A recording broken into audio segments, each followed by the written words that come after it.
I mean, we're all familiar with the first Big Bang, right? It's usually the answer given to the question, why is there something rather than nothing? It's the idea that there was nothing, it popped, and boom, there's something. I mean, that time, matter, and space all came into existence in some great cosmological flash about 16 billion years ago. I believe the current number is 13.7 billion years ago. So you're a few billion years off, but I mean, that's a little pedantic. I get it. I mean, he's just throwing out a number. Either he misread it or he misunderstood it, or maybe he just was like a big number, 16 billion. Regardless, you know, that's a little pedantic, but basically this is what the guy is actually, you know, doing. Smoke weed every day.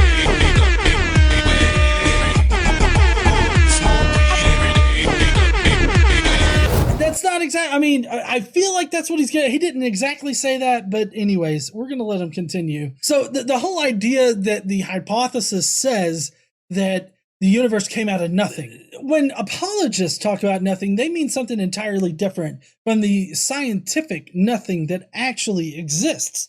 The nothing that they're talking about is absolutely nothing, like devoid of all energy and everything like that. The scientific nothing that actually exists still has an electrical charge in it. So the idea that a universe could inflate from what seems to be nothing is very plausible and probable. Just understand, whenever you hear an apologist say that the Big Bang theory is that the universe popped into existence out of nothing, you have to be very specific about what that nothing is, because that nothing is totally different to an apologist. Also, I would correct them and say that it was an inflation, not necessarily a bang. That's just how it was initially characterized.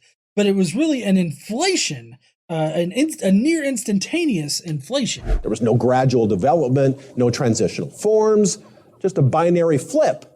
A metaphysical, now you don't see it, and now you do.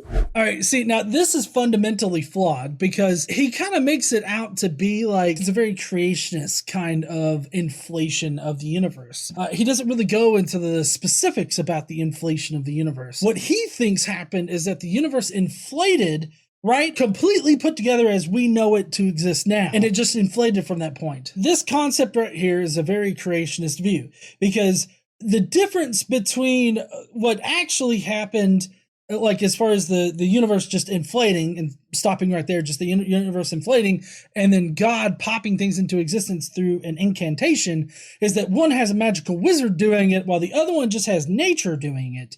And I would hope that people would come to the conclusion that nature is most likely the culprit, not some pre-existent magical wizard that spoke an incantation in order to pop everything into existence. What he's not telling you here about the universe inflating near instantaneously is that it didn't all come together at once. He thinks they did because of his creationist point of view. But what he's not considering here is that when the universe inflated and filled with inflaton particles, and then the inflaton particles transformed into what would eventually become the matter that we have today, you have to understand that once that happened, the universe was too hot and too dense for even atoms to form. It wasn't until much, much later, like hundreds of thousands of years later, as we would experience them at least, would atoms start forming and light would start traversing through the universe. It took a long, long time in order to get to where we're at today. 13.7 billion years to be exact. What he's not considering here is that it was a long development process. There was a long time where just nothing was happening. No Earth existed. No life existed. For the majority of the time the universe has been around, life has not been in the universe as far as we know. Maybe there's some alien life out there that, you know, had a jump on things and you know, started off like when the first planets were forming or some shit like that. Maybe. I don't know. As far as we know, no other life existed in the universe for most of the 13.7 billion years that it's been around. I don't know what he means by it just immediately happened like a light switch. Fine, I want to follow the evidence wherever it leads.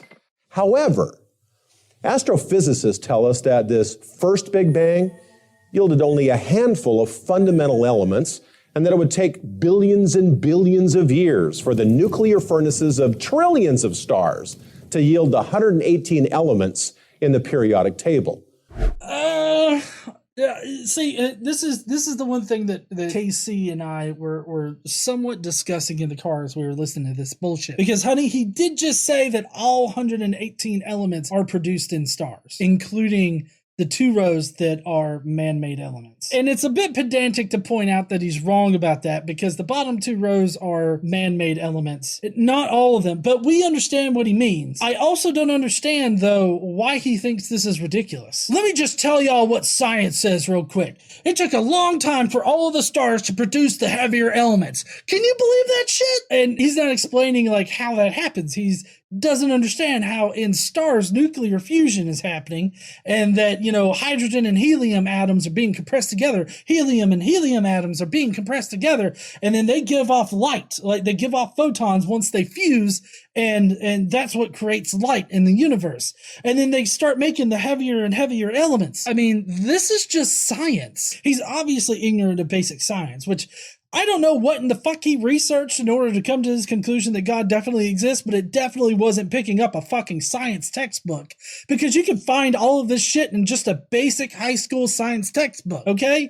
So, I mean, this guy just simply doesn't know his science, like, at all. I would hope that you would, if you were investigating whether or not a God exists and you were looking into the Big Bang Theory, you would actually know the scientific explanations for like heavier elements and how stars create the heavier elements, why it takes so much time. All of this falls right in line with the Big Bang Theory and how much time it gives us. So I don't understand the point in bringing this up. But the first theoretical cosmological Big Bang, well, it only yields matter and energy. It doesn't even begin to address the origin of life.